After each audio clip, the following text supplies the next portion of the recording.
Hello all, my name is Tzachi and welcome to my channel in which you will find videos about cameras, lenses and Apple products. I'm really excited because today's video is about the most sought after and interested Canon lens today. For some reason which I don't understand, this lens has become very difficult to find, and after waiting 3 months, I finally found it and bought it a week ago. Do you know why? If you do, let me in the secret. Together with you, I will open it for the first time. This review is being recorded with two Canon R5 cameras which have different lenses. This one is with the Canon RF 15-35mm f2.8 and this one above me is with the Canon RF 24-70mm f2.8 lens. Both cameras have been updated to the last firmware 1.5 that Canon released this December. This review is divided into several parts: the unboxing, its design, important technological information, and then I will go outside and show you examples of some images, and finally my conclusions. Just to let you know, this video is only the first peep, and more in-depth video regarding this lens will be uploaded soon. And now let's dive in, and first let's see what we have in the box.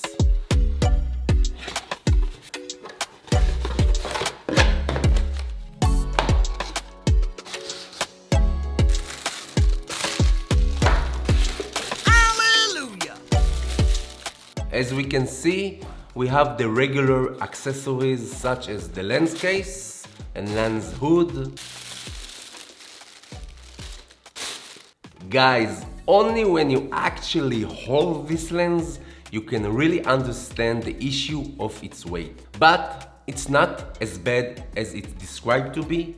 In short, you don't need to go to the gym to get prepared to handle it. Now let's go over the main technological details of the lens. For this part, I am using a different lens, the Canon RF 100mm f2.8, to take a closer look at its design.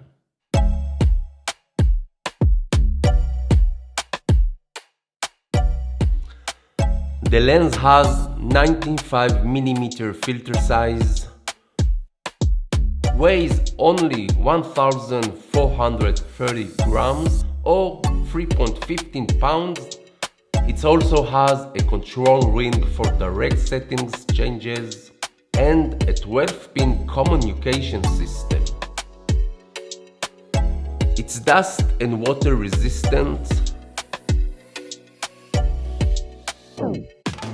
and also has 2 UD elements and 1 Super UD element, a button lock, and no optical image stabilization. All this for only $3,099. Just before I move forward, I would like to update that very soon I will upload a comparison video between this lens and the Canon RF 24-70mm f2.8. So I invite those who still haven't subscribed to my channel to do so. That way you will receive all updates about my future video. I really appreciate it. Just before I go out to shoot some images, I want to share with you that I am not a professional photographer. I haven't studied photography, and all the knowledge that I have acquired has been filming for my YouTube channel this past year. So I really want to know your thoughts about this video in the comments below. And now,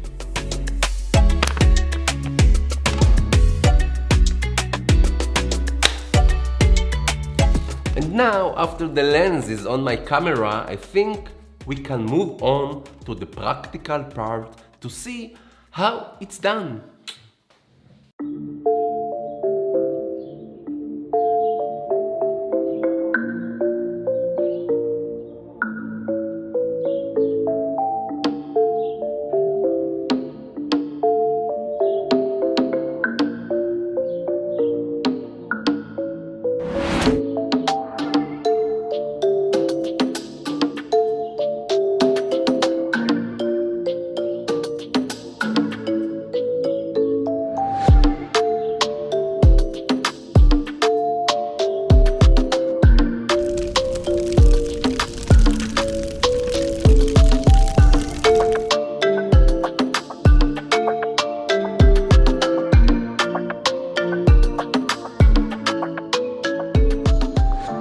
conclusions are derived after a whole day of filming outside the studio with the lens. The lens is heavy, but if you are filming with a strap, gimbal or tripod, it will not affect your user experience. But if you are one of those who like to hold the lens in their hands, take this into consideration. My only disappointment from this lens, which is so expensive, is that it doesn't have an image stabilization in it.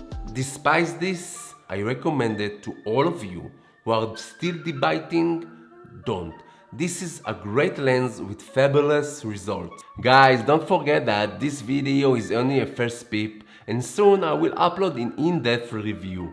That's all for today. Thanks for watching this video, and I really hope I succeeded in helping you decide if this lens is more suitable for your needs. Don't forget to subscribe to my channel. Looking forward to seeing you in my next video. Have a great day.